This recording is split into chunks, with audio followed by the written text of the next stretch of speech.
শুধুমাত্র একটি মিষ্টি আলু আর সামান্য একটু বাদাম দিয়ে একটা ইউনিক রেসিপি আজ আমি আপনাদের সঙ্গে শেয়ার করব, যেটা আপনারা যে কোনো উপবাস কিংবা একাদশীর দিনে খেতে পারেন। এটা একবার খেলে বারবার এটা তৈরি করার বাহানা খুঁজবেন, এটা এতটাই টেস্টি হয়। তো তার জন্য প্রথমেই আমি কড়াইতে কিছুটা গুড় নিয়ে নিয়েছি। গুড়টাকে আমি একটু জাল করে নেব।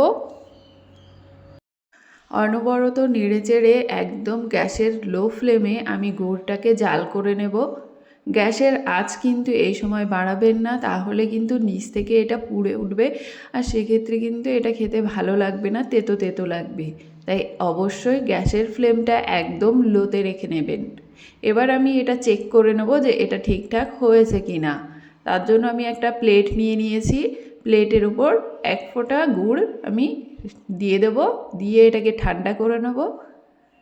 তো এই দেখুন বন্ধুরা, এটা ঠান্ডা হয়ে গেছে। এবার আমি তুলে দেখাচ্ছি। এই দেখুন, এটা কিন্তু সুন্দর উঠে গেছে, আর এই দেখুন এটা কিন্তু একদম ক্রিস্টালাইজ হয়ে গেছে।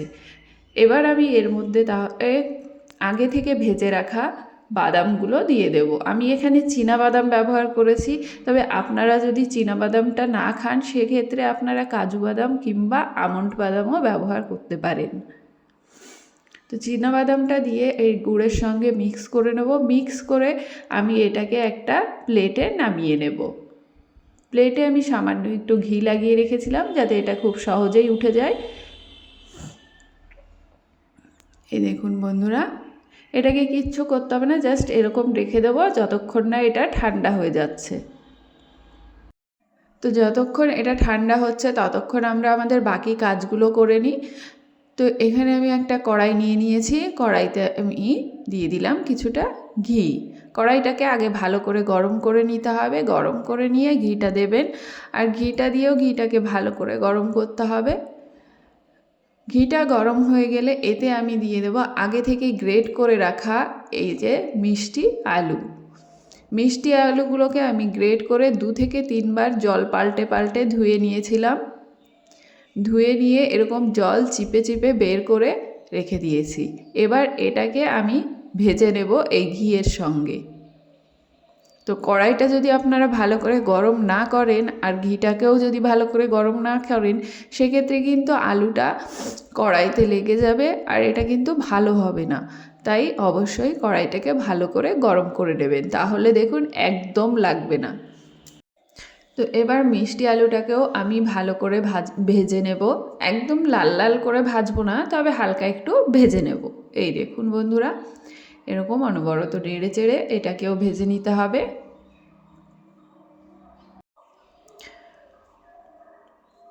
এই দেখুন, এরকমভাবে আমি ভেজে নেব, এর থেকে বেশি আর ভাজবো না আমি। এবার এটাকে আমি নামিয়ে নেব। নামিয়ে একটা প্লেটে রেখে দেব। এবার এই কড়াইতেই আমি দিয়ে দেব দুধ।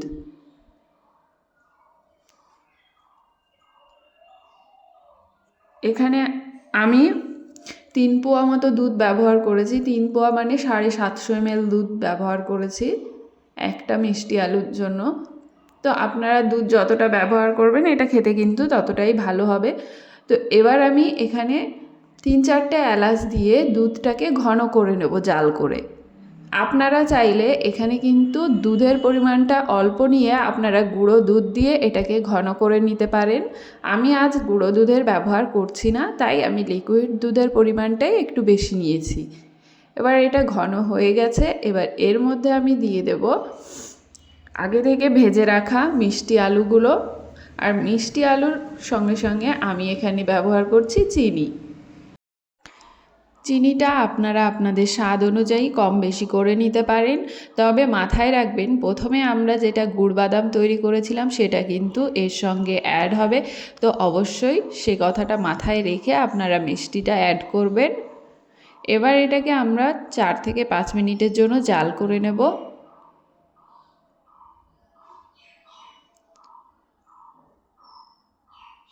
চিনিটা আলুর সঙ্গে দিয়ে দিলে কি হবে যে আলুটা একদম গলে যাবে না, একদম সেমাইয়ের মতো লাচ্ছা লাচ্ছা হয়েই থাকবে। এই দেখুন, তো আমার রেসিপিগুলো আপনাদের কেমন লাগছে অবশ্যই কিন্তু কমেন্ট করে জানাবেন। রেসিপি ভালো লাগলে অবশ্যই লাইক শেয়ার করে আর চ্যানেলটিকে সাবস্ক্রাইব করে দেবেন। আর পাশে থাকা বেল আইকনটি প্রেস করতে কিন্তু একদম ভুলবেন না নতুন নতুন ভিডিওর আপডেট পাওয়ার জন্য। আজকের আমার মিষ্টি আলুর সেমাইয়ের রেসিপি কিন্তু একদম রেডি হয়ে গেছে। আর মিষ্টি আলুগুলো দেখুন একদম সেমাইয়ের মতোই হয়ে আছে, গলে কিন্তু একদম কাদা হয়ে যায়নি। তো এটা একদম রেডি। এবার আমি গ্যাসের আঁচ বন্ধ করে এটাকে ঠান্ডা করে নেব। ঠান্ডা করে এর ওপরে আগে থেকে তৈরি করে রাখা গুড় বাদামটা আমি মিক্সির পালস মোডে চালিয়ে হালকা গুঁড়ো গুঁড়ো করে নিয়েছি। তবে একদম পাউডার তৈরি করবেন না, আপনারা এই কাজটা শিলেও করতে পারেন। ক্রাশ করা এই গুড় বাদামগুলো যখন মুখে পড়বে এটা কিন্তু খেতে দারুণ লাগবে। তো অবশ্যই বাড়িতে একবার এইভাবে তৈরি করুন। আর রেসিপিটি ভালো লাগলে লাইক শেয়ার কমেন্ট করে চ্যানেলটিকে সাবস্ক্রাইব করে দেবেন। দেখা হবে আরেকটি নতুন রেসিপির সঙ্গে, ততক্ষণের জন্য টাটা।